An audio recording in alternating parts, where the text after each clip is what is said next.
Marcus Sterling stood in the marble foyer of Sterling Industries, the empire his father built, watching through floor-to-ceiling windows as his wife Elena and her frail mother trudged through the blizzard, their silhouettes disappearing into the swirling snow he'd just forced them into. What this entitled CEO didn't know as he slammed that mahogany door was that the company he inherited from his father, the one he believed was his birthright, the one he just used as leverage to humiliate his wife, had never actually been his at all. 5 years earlier, when Marcus's father lay dying, he'd made a choice that would change everything. He'd transferred every single share of Sterling Industries into Elena's name, the daughter-in-law he cherished, the woman who'd cared for him when his own son was too busy climbing social ladders. But Elena had kept this inheritance secret, hidden in a lawyer's vault, waiting for what? For the right moment? For love to prevail? As Marcus poured himself a victory scotch in his father's old office, he had no idea that the woman freezing in that December storm held the power to destroy him with a single signature. What had his father seen in Elena that made him trust her with his entire legacy? Why had Elena endured years of Marcus's cruelty while sitting on the keys to his kingdom? And what would she do now that he'd pushed her and her dying mother out into the snow like they were nothing? The bitter December wind cut through Elena's coat as she supported her mother's trembling frame, their feet crunching through fresh snow that was already ankle-deep. Behind them, the Sterling mansion blazed with warm light, a fortress of wealth and privilege that had once been her home. Elena's mother, Patricia, coughed violently, her lungs rattling with the pneumonia that had kept her bedridden for weeks. Just an hour ago, they'd been inside that warmth. Just an hour ago, Marcus had been a different kind of cruel. Elena remembered the exact moment everything shattered. She'd been in the kitchen preparing her mother's medication when Marcus walked in with Vivian Blackwell draped on his arm like an expensive accessory. Vivian, his executive assistant, his mistress for the past 18 months, though Elena had known for far longer. The woman was everything Elena wasn't, tall, angular, with the kind of sharp beauty that cut rather than comforted. Where Elena's body had grown soft and round over their 10-year marriage, where her curves spoke of comfort food eaten alone while Marcus worked late, Vivian was all hard edges and discipline. Marcus had looked at Elena with something worse than hatred. He'd looked at her with disgust. The papers he'd thrown on the counter were divorce documents, already signed on his end, already processed through his family's lawyers. But it was what he said next that had frozen Elena's blood colder than any winter storm.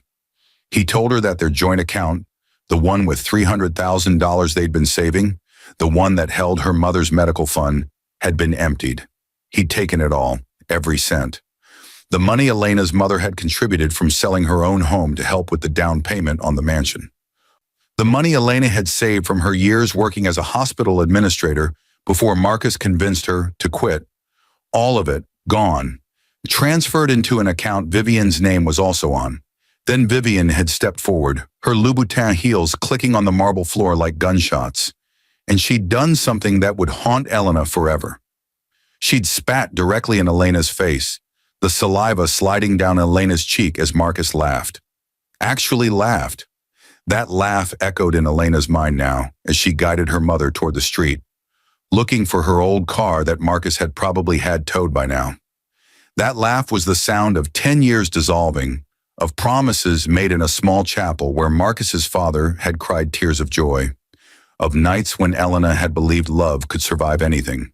She'd been wrong. Marcus had never loved her. His father had tried to warn her in those final days when Elena had sat by the old man's bedside, reading to him, helping him eat, being the daughter he'd always wanted. Thomas Sterling had been more of a father to Elena than her own had ever been. Her biological father had abandoned Patricia when Elena was 7, leaving them in a 2-bedroom apartment in Newark with nothing but debt and broken promises. Thomas had seen something in Elena when Marcus first brought her home, something good and pure that his son had been attracted to before success and ambition had poisoned him. In those final weeks of his life, Thomas had made arrangements. He'd called his personal attorney, Gregory Hutchins, to his bedside. Elena had been there, thinking nothing of it, assuming the old man was simply updating his will. She'd stepped out to give them privacy, but Thomas had called her back in. What he told her that day had seemed impossible, a fever dream from a dying man who loved her too much. Thomas Sterling was transferring complete ownership of Sterling Industries to Elena. Not to Marcus, to her. Every share, every asset, every subsidiary company. The entire empire worth $800 million. Elena had refused at first, her hands shaking as she tried to push the papers away. This was Marcus's inheritance, his birthright, the company his father had built from nothing. But Thomas had gripped her hand with surprising strength for a man so close to death, his eyes fierce and clear. He told her that Marcus had become someone he didn't recognize, someone who valued money over people, power over principle. Thomas had seen the way his son treated Elena, the dismissive comments, the way Marcus would mock her weight at family dinners, the way he'd started coming home smelling of perfume that wasn't hers. Thomas had hired a private investigator and knew about Vivian. He knew his son was planning to leave Elena eventually, once he had his hands on the company. Thomas's condition for the transfer was simple but painful. Elena had to keep it secret, even from Marcus. She had to sign documents that placed everything in an irrevocable trust with Gregory as the executor until Thomas passed. Then, and only then, would the company truly become hers. Thomas wanted to see if Marcus would do the right thing, if he'd honor his marriage, if he'd care for Elena without the incentive of inheritance hanging over him. It was a test Marcus didn't know he was taking, and he'd failed spectacularly. Now, 5 years after Thomas's death, 5 years of Elena watching Marcus run a company he thought was his, 5 years of keeping this devastating secret while her husband grew more distant and cruel. The truth was sitting in Gregory Hutchins' office like a loaded gun. Elena's mother stumbled, her knees buckling as another coughing fit seized her. Elena caught her, feeling how light Patricia had become, how the cancer treatment had stolen her strength. They needed to get inside somewhere warm. Elena pulled out her phone with numb fingers and dialed the only number she knew would answer. Gregory picked up on the first ring, his voice urgent because he'd been expecting this call for months now, watching Marcus's behavior deteriorate, waiting for Elena to finally say enough. When Elena told him what had happened, where they were, Gregory's response was immediate. He'd send a car, he'd arrange a hotel suite, and tomorrow they'd arrange something else entirely. The black Mercedes arrived within 15 minutes, sent by Gregory from his personal service. The driver helped Elena get Patricia into the warm interior, wrapping them both in blankets he kept in the trunk. Elena watched through the rear window as the Sterling mansion grew smaller, disappearing into the snow and darkness. She'd lived there for 8 years, had tried to make it a home, had filled it with fresh flowers every week, and cooked meals that Marcus rarely came home to eat. She'd gained 60 pounds in that house, each pound a layer of protection against the loneliness. Each midnight snack a substitute for the affection her husband no longer provided. Vivian had started at Sterling Industries 3 years ago, hired by Marcus personally after meeting her at some corporate function. Elena remembered the day Marcus brought Vivienne home for dinner, introducing her as his new executive assistant, the woman who'd helped take the company to the next level. Elena had cooked her grandmother's recipe for chicken parmesan, had set the table with their wedding china, had tried to be welcoming. Vivian had barely touched the food, making comments about carbs and calories, her eyes sweeping over Elena's body with barely concealed contempt. That was when Marcus had started the jokes. Little comments about Elena's portions, about how she'd let herself go, about how she used to care about her appearance. Vivian would laugh, a tinkling sound like breaking glass, and Marcus would bask in her attention. Elena had tried everything to save the marriage. She joined a gym, lasted 3 weeks before the humiliation of being the largest person in every class became too much. She tried diets, counted calories until the numbers haunted her dreams, lost 20 pounds only to gain back 30 when Marcus still didn't notice, still didn't care. She'd suggested counseling, and Marcus had looked at her like she'd proposed something obscene. The affair had started about 18 months ago, though Marcus thought Elena didn't know. She'd found the hotel receipts, the charges for lingerie that never appeared in her drawer, the text messages he didn't bother hiding well enough. Elena had confronted him once, exactly once. and Marcus had turned it around on her. He'd said if she took better care of herself, if she was more ambitious, more interesting, more like the women in his professional circle, he wouldn't need to look elsewhere. He'd made his infidelity her fault, and some broken part of Elena had believed him, but Patricia hadn't. When Elena finally told her mother about the affair, Patricia had wanted to go to Gregory immediately, to reveal the truth about the company, to destroy Marcus the way he was destroying her daughter. Elena had stopped her. Some part of Elena still loved the man Marcus had been, the law student who'd volunteered at the hospital where Elena worked, who'd brought her coffee during her double shifts, who'd told her she was beautiful exactly as she was. That Marcus had died somewhere along the way, replaced by this stranger who valued appearances over substance, who'd rather have Vivian's sharp beauty on his arm than Elena's soft comfort. The hotel Gregory arranged was the Pemberton, the kind of place Elena and Marcus had stayed at on their honeymoon, back when he'd traced the curves of her body with reverence instead of revision. The suite had 2 bedrooms, a living area, and a view of the city that sparkled despite the snow.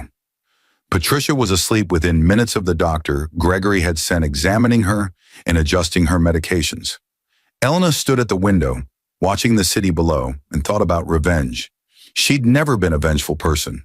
Her whole life had been about caring for others, about making people comfortable, about smoothing over conflicts and finding peaceful solutions. Even now, with divorce papers in her purse and the taste of Vivian's spit still a memory on her cheek, part of Elena just wanted to disappear, to take her mother somewhere quiet and let Marcus have his victory. But then she thought about Thomas Sterling, about the faith he'd placed in her, about the responsibility he'd given her. She thought about what Marcus had done with his father's company over the past 5 years, the way he'd laid off longtime employees to boost short-term profits, the way he'd cut the charitable giving Thomas had prioritized, the way he'd turned a family business into just another corporate machine. Marcus had violated every principle his father held dear, and he'd done it thinking the company was his to destroy. Elena's phone buzzed. A text from an unknown number that she immediately recognized as Marcus's way of taunting her. It was a wedding invitation, gold embossed lettering on digital cardstock. Marcus Sterling and Vivian Blackwell requested the honor of her presence at their wedding, 3 weeks from now, New Year's Eve, at the Plaza.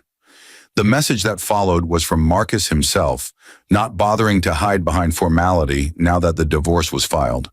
He wrote that he wanted Elena to see what a real wedding looked like, what it meant to marry someone you were actually attracted to, someone who enhanced your life instead of diminishing it. He wrote that Vivian had suggested they invite her, that they'd both gotten a good laugh imagining Elena's face. He wrote that if she came, he'd consider not pursuing her for the cost of her mother's medical care, which he claimed had depleted their joint account that was rightfully his. The cruelty was stunning even for Marcus, but it was also a mistake. Elena took a screenshot and forwarded it to Gregory with a simple message. They'd pushed her far enough. It was time to push back. The next morning, Elena sat across from Gregory Hutchins in his corner office overlooking Central Park. The attorney was 72, silver-haired, with the kind of quiet dignity that came from 40 years of handling the affairs of New York's elite. He'd been Thomas Sterling's closest friend since college, had been best man at Thomas's wedding, had held Marcus as a baby. Gregory slid a folder across his mahogany desk, and Elena opened it to see her own face on documents she'd signed 5 years ago, documents that proved she owned everything Marcus thought was his. Sterling Industries, the manufacturing plants in Ohio and Tennessee, the real estate holdings across 3 states, the investment portfolio, the offshore accounts Thomas had established legally and ethically. All of it, every asset in Elena's name. The current valuation was $920 million. The company had grown under Marcus's management, Gregory explained, but not because of his vision. Marcus had been executing his father's 5-year plan, expansion strategies Thomas had developed before his death. The growth Marcus took credit for had been his father's final gift, and Marcus had wasted it on ego and excess. Gregory laid out the situation with legal precision. Elena could do several things. She could simply take control of the company, remove Marcus from his position, and watch as he realized the truth. She could sell it, liquidate everything, and disappear with her mother to live whatever life she wanted. Or she could do something more strategic, something that would honor Thomas's memory, while ensuring Marcus learned a lesson he'd never forget. Elena listened as Gregory outlined a plan that made her hands shake. It was ruthless and calculated, everything she normally wasn't. But these weren't normal circumstances. Marcus had stolen from her, humiliated her, thrown her dying mother into a snowstorm. He'd invited her to his wedding as a final act of cruelty, expecting her to arrive broken and defeated, the fat ex-wife who'd serve as a contrast to his beautiful new bride. He wanted her there to validate his choices, to prove he'd traded up. What if she gave him exactly what he wanted, but not in the way he expected? Gregory made phone calls while Elena sat there, her mind racing through possibilities and consequences. The first call was to Sterling Industries' board of directors, confidential notification that there would be significant changes coming. The second was to Marcus's corporate attorney, a letter delivered electronically outlining Elena's ownership and demanding a full financial audit before any transition of power. The third was to the Plaza Hotel, confirming Elena would indeed attend the wedding and securing her own suite for the evening. Elena spent the next 3 weeks in a transformation that had nothing to do with weight loss or physical appearance and everything to do with reclaiming herself. She met with accountants who showed her exactly how much Marcus had diverted from company funds to support his lifestyle with Vivian. The trips to Paris and Monaco, the jewelry, the apartment Marcus had purchased in Tribeca as their love nest, all funded with money from Sterling Industries, all technically theft from the company that was actually Elena's. She met with the employees Marcus had laid off, heard their stories, learned how Thomas's company had changed under his son's leadership. She met with Thomas's old partners and advisors, the people who'd built Sterling Industries from a small manufacturing firm into an empire. They'd all seen what Marcus was doing. They'd all been waiting for the axe to fall on their own necks.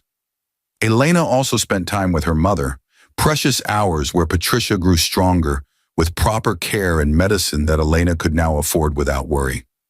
Patricia told stories about Elena's childhood, about the times they'd had nothing but each other, about the strength Elena had always possessed even when she couldn't see it herself.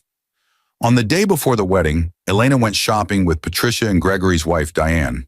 Not to diet stores or Spanx retailers or places that specialized in making larger women appear smaller. Elena bought a custom-made dress from a designer who specialized in celebrating curves rather than hiding them. It was midnight blue, the color of the winter sky, with silver threading that caught the light like stars. It fit her perfectly, designed for her body as it actually was. And when Elena looked in the mirror, she saw herself clearly for the first time in years. She wasn't the problem. She'd never been the problem. Marcus was the problem. His cruelty, his shallowness, his inability to see value in anything that couldn't be quantified or displayed. The woman looking back at Elena from the mirror was someone Thomas Sterling had trusted with his life's work. That had to mean something. That night, Elena signed the papers Gregory had prepared. The divorce Marcus wanted would go through without contest. Elena wouldn't fight for the marriage or the mansion or anything material, but she would exercise her rights as the true owner of Sterling Industries, effective immediately after the wedding ceremony. Marcus would have his perfect day, and then Elena would have hers. New Year's Eve arrived cold and clear, the kind of winter night where the city sparkled with possibility. The Plaza Hotel was decorated like a palace, gold and white everywhere, crystal chandeliers throwing rainbow light across marble floors. Marcus had spared no expense, which was easy when you thought you had unlimited access to a company worth nearly $1 billion. Elena arrived alone, having left Patricia safely resting at the Pemberton with a private nurse Gregory had arranged. She walked through the plaza's entrance wearing her midnight blue dress, her hair styled simply, her makeup minimal. She carried a silver clutch that contained only 3 things: her phone, a tissue, and a USB drive with every piece of evidence she'd need. The ceremony was in the terrace room, 300 guests arranged in gold chairs, every major player in New York business society present to witness Marcus's triumph. Elena found her seat in the back, exactly where Marcus had assigned her, the worst view in the room, partially obscured by a decorative column. She could see the altar, though, could see Marcus standing there in his custom tuxedo, looking like every inch the successful CEO. Vivian appeared like an apparition, walking down the aisle in a dress that probably cost more than most people's cars. She was beautiful, objectively, the kind of beauty magazines sold and men coveted.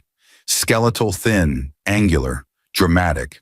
Her dress was so tight Elena wondered how she could breathe, so revealing that several older guests gasped. Vivian's smile was pure victory as she passed Elena's partially hidden seat. She'd won. She'd taken another woman's husband, her money, her life. She was marrying wealth and power and prestige. Elena watched the ceremony with strange detachment, listening to vows Marcus had once spoken to her. Watching him slide a ring onto Vivian's finger that looked suspiciously similar to the one Elena had returned via Gregory's office. The officiant pronounced them husband and wife. Marcus kissed Vivian with theatrical passion, dipping her back like a movie scene. The crowd applauded. Music swelled, and Elena stood up. She didn't do anything dramatic, didn't shout or make a scene. She simply stood and began walking toward the exit, planning to slip away before the reception. But Marcus saw her. He'd been scanning the crowd for her reaction, wanting to see her pain. When their eyes met across the glittering room, his face split into a grin of such cruelty that several people near him looked uncomfortable. He grabbed a microphone from the bandleader, his voice booming across the terrace room. He called Elena's name, told everyone to look at his ex-wife, the woman he'd traded in for an upgrade. He made jokes about the differences between Vivian's body and Elena's, jokes that landed with uncomfortable laughter from guests who didn't know where to look. Vivian laughed openly, her hand on Marcus's arm, her eyes alight with malicious joy. Marcus went further. He thanked Elena for attending, for being big enough to celebrate his happiness. The pun was intentional, and the laughter it generated was uglier now. He said that some people were meant to be alone, that Elena should use this as motivation to better herself, to maybe find someone who'd settle for what she'd become. The cruelty escalated. Marcus told the story of the night he'd made Elena leave, embellishing it, making himself sound justified and reasonable. He talked about the joint account, spinning it as money he'd earned that Elena had been leeching from.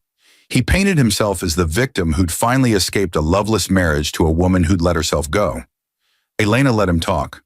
She stood there, centered in the aisle, 300 pairs of eyes on her, and she let Marcus reveal exactly who he was to everyone who mattered in his professional world. When he finally finished his monologue, breathing hard from laughter and champagne, he looked at Elena expectantly, waiting for her to cry or run or give him the satisfaction of her pain. Instead, Elena smiled. It wasn't a big smile, wasn't theatrical, just a small, knowing curve of her lips. Then she turned to leave for real, but she didn't make it to the door before Gregory Hutchins entered the terrace room, followed by 6 other people. 2 were the co-chairs of Sterling Industries' board of directors. 2 were federal investigators Gregory had been liaising with regarding Marcus's financial improprieties. 2 were security personnel who worked directly for the plaza. The room fell silent as Gregory walked to the front, his face grave. He approached the microphone Marcus still held, and Marcus's confusion was evident. Gregory took the microphone with the authority of someone who'd been pulling strings in New York for 40 years. He apologized for the interruption, but said there was urgent business that couldn't wait. Then Gregory explained, in clear and devastating detail, that Marcus Sterling was not the owner of Sterling Industries. He never had been. The company had been transferred to Elena Sterling 5 years ago by Thomas Sterling himself, a transfer that was legal, binding, and irrevocable. Every asset Marcus thought was his actually belonged to the woman he'd just humiliated in front of New York's elite. The terrace room erupted into chaos, voices overlapping, guests standing and craning to see better. Marcus's face went through a spectrum of emotions so quickly it was almost cartoonish.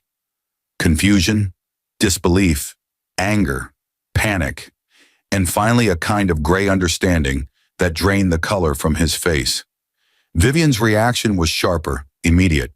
She grabbed Marcus's arm, her perfectly manicured nails digging into his tuxedo sleeve, demanding to know what was happening, insisting this had to be a mistake. But Gregory wasn't finished. He explained how Thomas Sterling had watched his son's character deteriorate in the years before his death, had seen Marcus's treatment of Elena, had known about the early signs of Marcus's affair. Thomas had made a choice to protect his company and the people who depended on it by placing it in the hands of someone he trusted, his daughter-in-law. Marcus found his voice finally, shouting that this was impossible, that his father would never do that Elena was lying. But Gregory had documentation, displayed now on the large screens that had been set up for the wedding video. Articles of transfer, Thomas Sterling's signature, Elena's signature. Dates showing this had happened 5 years ago, months before Thomas's death. Marcus had been running a company he thought was his, but that had actually belonged to his wife the entire time. The board members Gregory had brought stepped forward now, confirming that they'd been notified of Elena's ownership 5 years ago, sworn to secrecy by Thomas himself until the time came for the truth to emerge. They'd watched Marcus carefully, documented everything, waiting for the day Elena chose to claim what was hers. That day was today. Gregory continued with the precision of a surgeon making careful cuts. He detailed Marcus's financial improprieties, the company money used for personal expenses, the funds diverted to purchase the Tribeca apartment for Vivian, the trips and jewelry and lifestyle all funded by Sterling Industries. Because the company belonged to Elena, and because Marcus had never disclosed his personal use of these funds, every expenditure was technically embezzlement. The federal investigators stepped forward, introducing themselves, explaining they'd been building a case based on the evidence Elena had provided through Gregory. Marcus was looking at serious charges, potential prison time, absolute financial ruin. But that wasn't the worst part. Gregory explained that Elena, as the owner of Sterling Industries, had made several decisions effective immediately. Marcus was terminated from his position, security escorted from the premises, all access revoked. His company credit cards were canceled. His company car was being repossessed.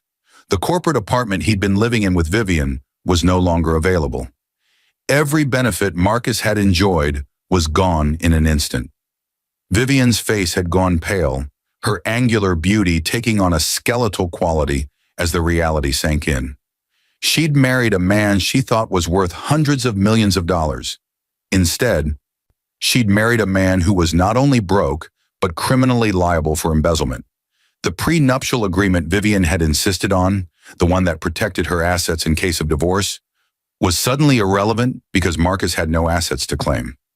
Elena watched this unfold from her position in the aisle, feeling nothing like the triumph she'd expected. Instead, there was just a hollow sadness for the waste of it all, for the man Marcus could have been if he'd held on to the values his father tried to instill.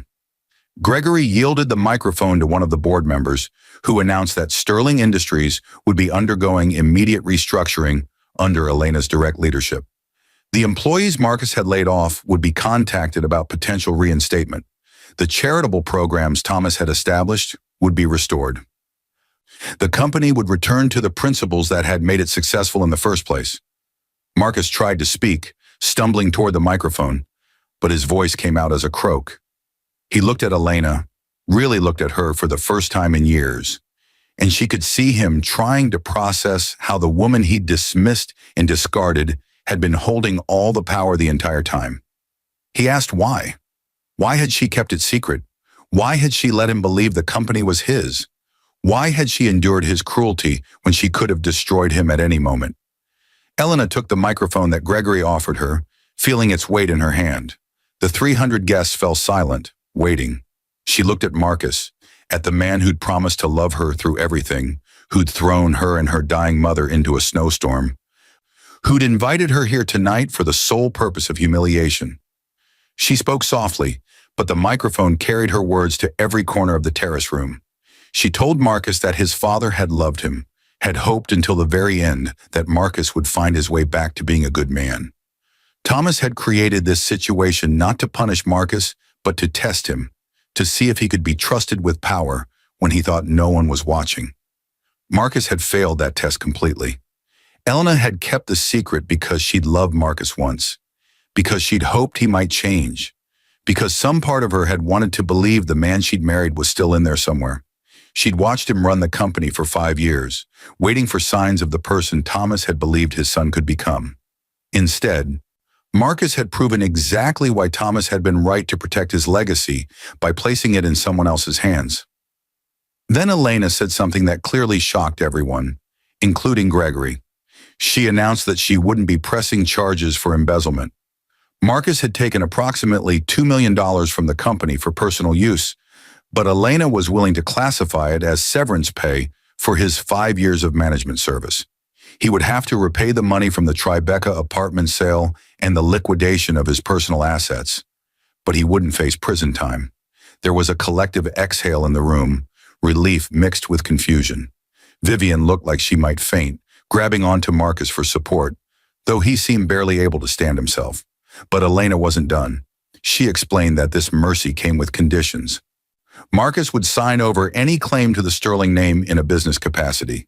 He would issue a public apology to the employees he'd laid off and contribute to a fund to support them during their job searches. And he would attend mandatory therapy to address the cruelty and narcissism that had destroyed his marriage and nearly destroyed his father's company. If Marcus met these conditions and stayed out of legal trouble for 5 years, Elena would consider the matter closed. If he violated any of these terms, the criminal charges would be filed immediately, and she would pursue them with every resource at her disposal. Marcus collapsed into one of the gold chairs, his head in his hands. His perfect wedding day shattered into irreparable pieces around him. Vivian stood frozen, her wedding dress suddenly looking like a costume. Her beautiful face contorted with calculations about whether to stay with the man she'd just married or cut her losses immediately. The guests began filing out, murmuring amongst themselves, the story of the night already being texted and called to people who weren't there. This would be New York society gossip for months, the wedding that ended in the groom's complete destruction at the hands of the wife he'd discarded. Elena handed the microphone back to Gregory and walked toward the exit, wanting nothing more than to leave this place and check on her mother. But she was stopped by one of the employees from Sterling Industries, a woman named Dorothy Reeves who'd been Thomas's executive assistant for 20 years before Marcus fired her. Dorothy had tears streaming down her face, thanking Elena, saying she'd lost her home after losing her job, that Thomas would be so proud of what Elena had done tonight. Other former employees approached, people Elena barely knew, but who'd heard through Gregory's network that she was righting Marcus's wrongs. They surrounded her with gratitude and relief, and Elena realized that this wasn't just about revenge on Marcus. It was about responsibility to all the people whose lives depended on Sterling Industries. She couldn't just walk away from that. Elena left the plaza at midnight, stepping out into the cold New Year's air as fireworks began exploding over Central Park. The city celebrated while behind her, Marcus dealt with the wreckage of his choices. Elena pulled out her phone and called her mother, needing to hear Patricia's voice, needing to be reminded that she'd done the right thing even though it felt so brutal. Patricia answered on the first ring, her voice stronger than it had been in weeks. She'd been watching the live stream that Gregory had arranged, had seen everything. She told Elena that Thomas Sterling had chosen well, that Elena had honored his memory better than his own son ever could. She said that Elena's father, wherever he was, had missed knowing an incredible woman. For the first time in years, Elena felt something loosen in her chest, some knot of worthlessness and self-doubt that Marcus had tied there slowly over time. She wasn't the problem. She'd never been the problem. Her body, her weight, her softness, none of it diminished her value. Marcus had tried to make her believe she was less than, but his father had seen the truth. Thomas had trusted Elena with everything that mattered to him because he'd recognized in her the qualities that actually counted: integrity, compassion, strength, wisdom. Elena walked through the Manhattan streets, ignoring the taxis she could now afford to take anywhere, wanting to feel the ground beneath her feet, wanting to be present in her body as it was. She thought about the year ahead, about learning to run a company she'd never aspired to own, about the responsibility of $900 million and hundreds of employees, and a legacy she hadn't asked for but would honor. She thought about her mother, about having the resources to provide Patricia with the best possible care, about time they could spend together without the shadow of financial desperation. She thought about herself, about the woman she'd been when she met Marcus, and the woman she'd become under his cruelty, and the woman she might become now that she was free. The snow began falling again, soft and clean, covering the city in white. Elena caught a snowflake on her palm and watched it melt, temporary but beautiful. She thought about Marcus and Vivian back at the plaza, dealing with the disaster of their wedding night, and she felt something unexpected. Not quite pity, but a kind of sad understanding that they'd created their own prison, that the values they chased had led them to this moment of spectacular failure. Vivian had married Marcus for his money and status, and now had neither.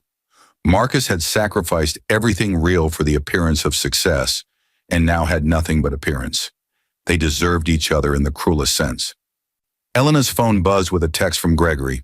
The board wanted to meet tomorrow to discuss transition plans. The media was calling for comment. The business world wanted to know Elena's vision for Sterling Industries.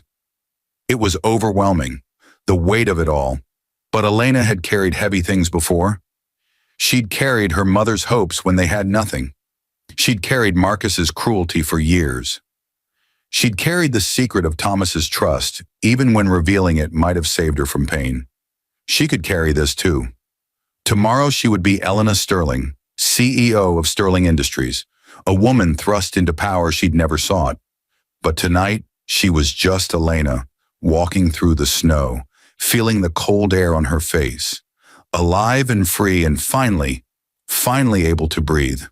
The transition happened faster than anyone expected, though Gregory had been planning it for weeks once Elena made her decision. By January 2nd, Elena was sitting in her father-in-law's old office, the one Marcus had redecorated in blacks and chromes, making it look like a tech startup instead of a manufacturing company with 70 years of history. The first thing Elena did was have everything removed and restored to the way Thomas had kept it. Warm woods, leather chairs, photographs of the factory floor workers, reminders that Sterling Industries was about people, not just profits. The board meeting that first week was tense but productive. The members who'd served under Thomas welcomed Elena warmly, relieved to have leadership that understood the company's original mission. The newer members Marcus had appointed were skeptical, their questions barely hiding their doubt that this soft-spoken woman who'd been a housewife for 8 years could possibly run a complex corporation. Elena let them question, let them test, and then she began speaking about the company's operations with a detail that shocked them. She'd spent the past 3 weeks doing nothing but studying every report, every financial statement, every operational detail Gregory could provide. More than that, she'd spent 5 years having quiet dinners with Thomas before he died, listening to him talk about his company, absorbing his philosophy and vision. She knew Sterling Industries better than most of the board members, despite never having held an official position. By the end of that first meeting, the skepticism had shifted to cautious respect. Elena outlined her immediate priorities, reinstating the wrongfully terminated employees, auditing all of Marcus's financial decisions, restoring the charitable programs, and conducting a comprehensive review of working conditions across all facilities. She spoke about her father-in-law's vision of stakeholder capitalism, where the company's success was measured not just in profits, but in the well-being of everyone it touched. One board member, a venture capitalist Marcus had brought in, argued that this approach was outdated and unprofitable. Elena looked at him calmly and reminded him that under Thomas's leadership, Sterling Industries had grown from a single factory to a multi-state operation with loyal employees and sustainable growth. Under Marcus's slash-and-burn approach, short-term profits had spiked, but employee turnover had tripled, workplace accidents had increased, and customer satisfaction had declined. The numbers didn't lie.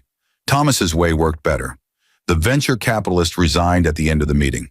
Elena didn't try to stop him. Meanwhile, Marcus's unraveling continued in spectacular fashion. The gossip columns had picked up the wedding disaster story, and it spread through social media like wildfire.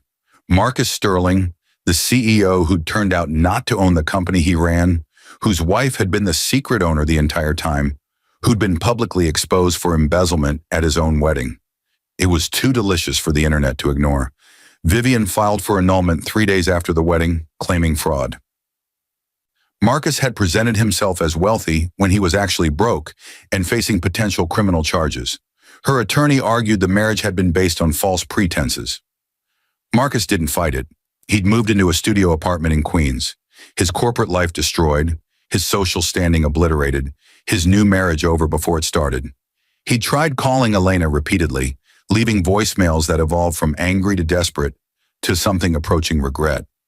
Elena didn't answer or return the calls, but she did listen to them, hearing the disintegration of a man who'd built his identity on illusions. Gregory kept Elena updated on Marcus's compliance with her conditions. Marcus had sold the Tribeca apartment, though at a loss in the current market. He'd liquidated his personal assets, which weren't as substantial as he'd pretended. The watch collection, the art, the vintage car, all of it went to repay what he'd stolen from Sterling Industries. He'd issued a public apology to the laid-off employees, though it was clearly written by attorneys and lacked genuine feeling. And he'd started therapy, though Gregory's sources suggested Marcus spent most sessions complaining about Elena rather than examining his own behavior. Elena focused on the company and deliberately pushed Marcus from her thoughts. There was too much work to do, too many people depending on her, to waste energy on the man who'd tried to destroy her. She moved her mother into a beautiful assisted living facility that specialized in cancer care, somewhere Patricia could have round-the-clock medical attention, but also independence and dignity. Patricia thrived there, her strength returning as the pneumonia cleared, and her cancer treatment continued under excellent doctors. Elena visited every evening, sharing stories about her day, learning from her mother's wisdom. Patricia had survived poverty, abandonment, and single motherhood. She knew about resilience in ways Elena was only beginning to understand. One evening in late January, Elena was working late at the office when Dorothy Reeves knocked on her open door. The woman Marcus had fired had been reinstated as executive assistant, and she'd become Elena's right hand in navigating the corporate culture. Dorothy held a folder that she set on Elena's desk with obvious reluctance, saying Elena needed to see what was inside, but warning her it wasn't pleasant. The folder contained a dossier that Marcus had apparently been compiling on Elena during their marriage. Pages of documentation about her weight gain, printed screenshots of diet websites he thought she should visit, photos he'd taken of her without her knowledge that highlighted her body in unflattering ways. There were notes about her eating habits, her clothing choices, her social interactions. It was a catalog of cruelty, evidence of how much mental energy Marcus had devoted to finding Elena inadequate. There were also drafts of the divorce papers, dated from 2 years ago, showing Marcus had been planning this for much longer than Elena realized. He'd been methodical in his destruction of their marriage, calculating in his cruelty. But the most devastating item in the folder was a letter Marcus had written but never sent, addressed to his father during Thomas's final illness. In it, Marcus complained about being forced to stay married to Elena to secure his inheritance, about how his father's affection for her was forcing Marcus to maintain a charade.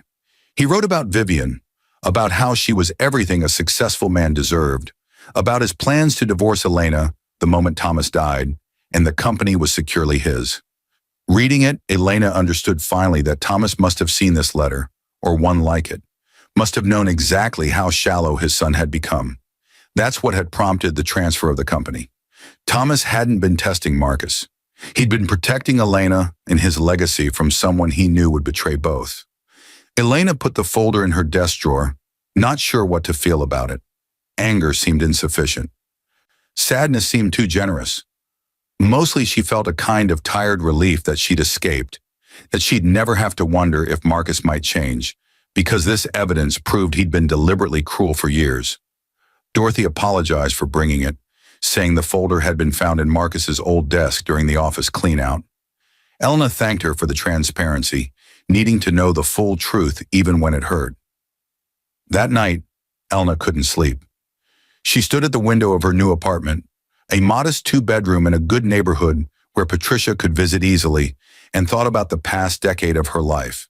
She'd met Marcus at 28, married him at 29, spent 10 years trying to be enough for someone who'd decided she never would be. She was 39 now, starting over in ways she'd never imagined. The company was stabilizing under her leadership. The employees were responding well to the cultural changes she was implementing. The financial audits were revealing the extent of Marcus's mismanagement, but also showing paths forward. Sterling Industries would survive and eventually thrive.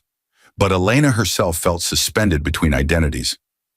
She wasn't the hopeful young woman who'd married Marcus. She wasn't the diminished wife who'd accepted his cruelty.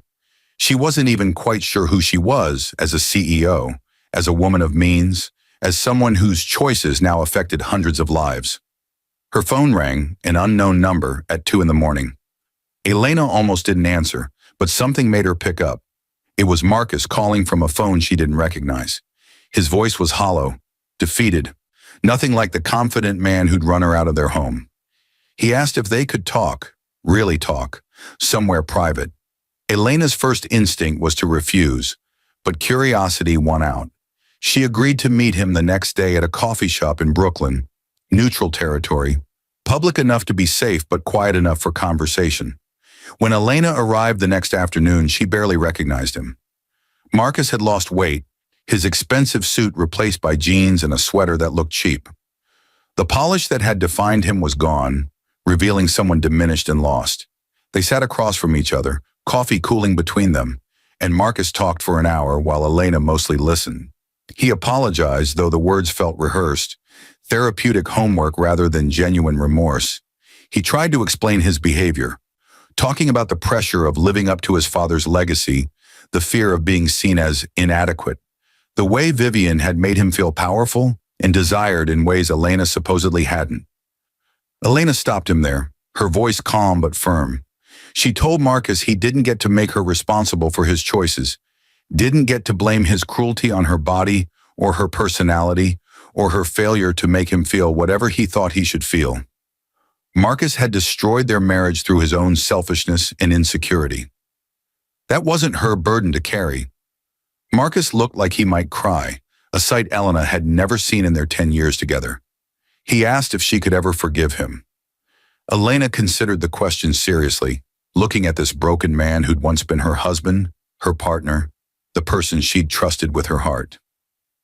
She told Marcus that forgiveness wasn't about him or for him. It was about her own peace, about not carrying anger that would poison her future.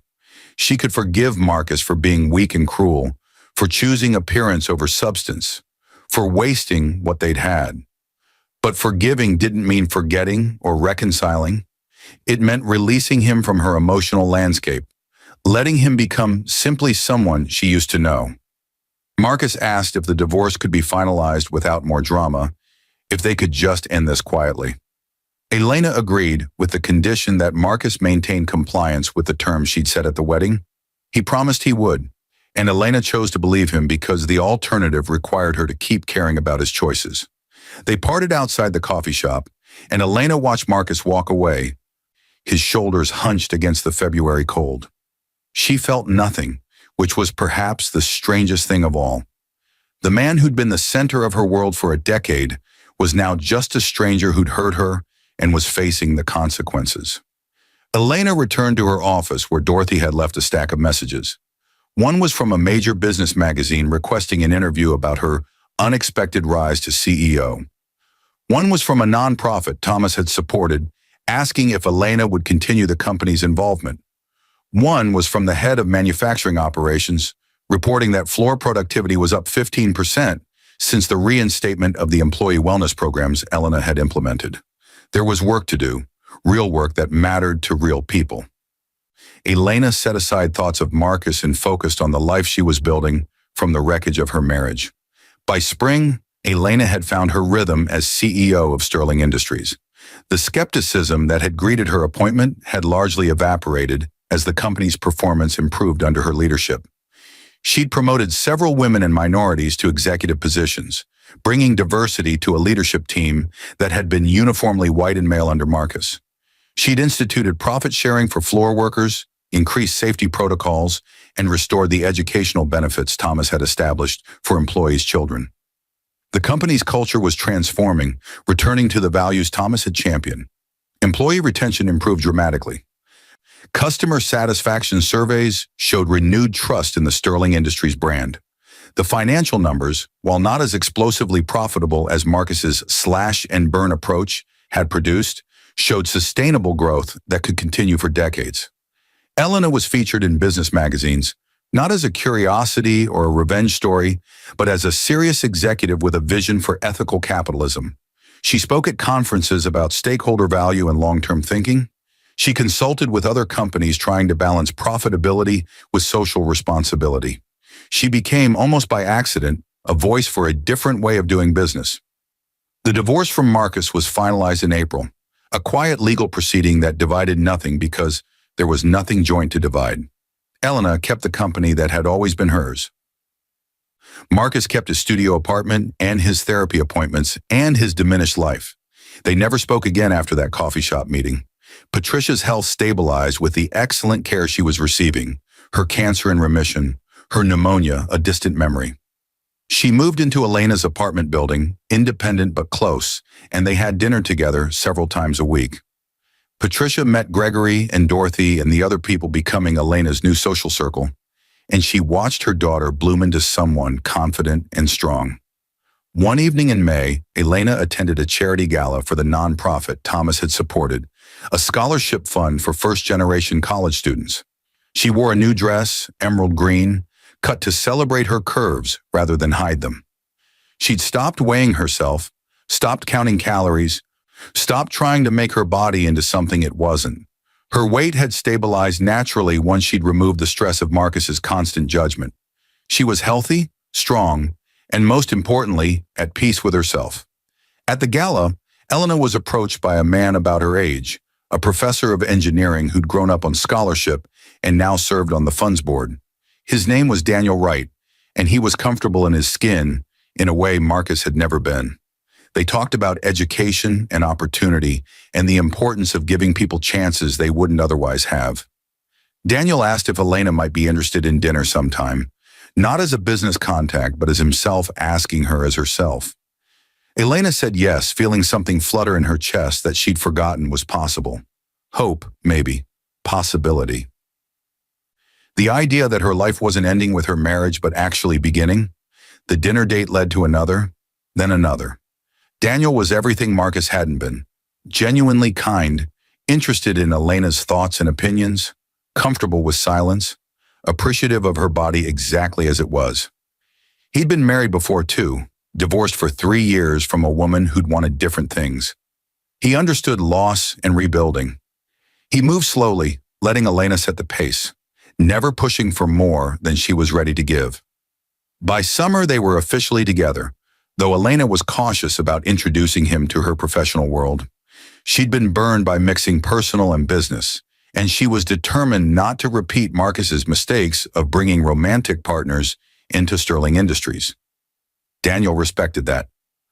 Maintaining his own career in life, meeting Elena as an equal rather than an accessory. Marcus, Elena heard through the gossip network, had moved to California, trying to restart his career far from New York's long memory. He'd found work at a mid-sized consulting firm, nothing like Sterling Industries, but enough to survive on. Vivian had married someone else, a hedge fund manager she'd met during her brief marriage to Marcus. Apparently, she'd learned nothing from the experience except to verify financial statements before committing. Elena didn't wish them ill, but she didn't wish them well either. They were simply people who'd passed through her life, leaving damage but also leaving lessons. The important thing was that they were gone, and Elena was free. In October, on the 5th anniversary of Thomas Sterling's death, Elena held a memorial service at the company's original factory in Pittsburgh. She invited every employee, current and former, and hundreds came to remember the man who'd built something meaningful. Elena spoke about Thomas's values, about his belief that business could be a force for good, about how he'd trusted her to carry those values forward.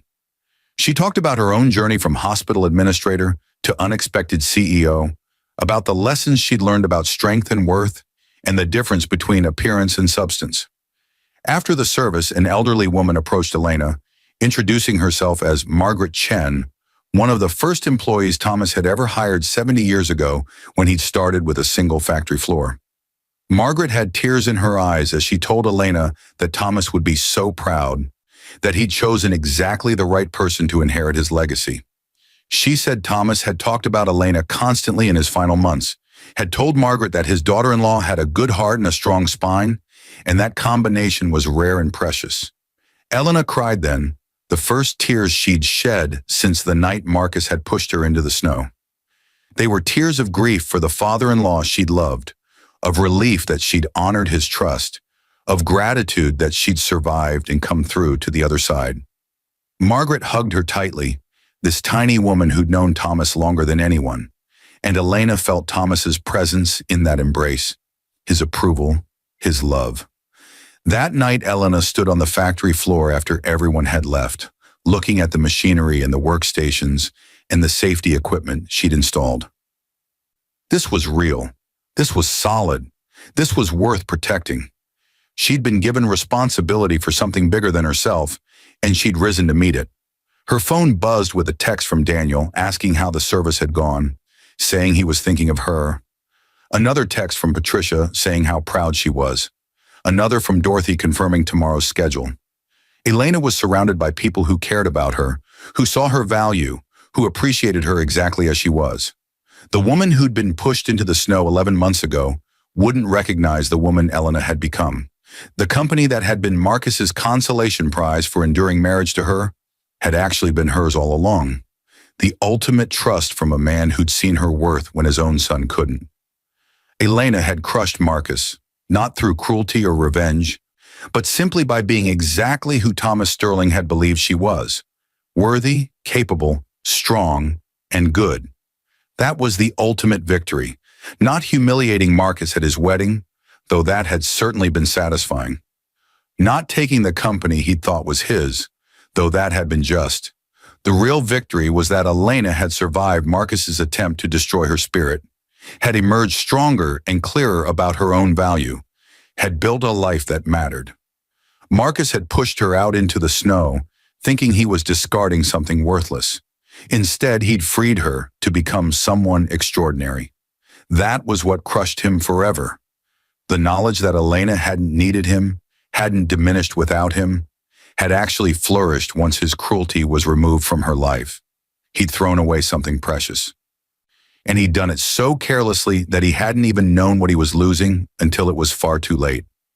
Elena left the factory and drove back to the city, to her apartment where Patricia waited with dinner, warming, and stories to share, to her life that was full and meaningful and entirely her own. The snow would come again when winter returned, but this time Elena would be inside where it was warm, surrounded by people who loved her, doing work that mattered. She'd survived the storm Marcus had thrown her into, and she'd come back stronger than he could have imagined. That was her revenge, her victory, and her peace.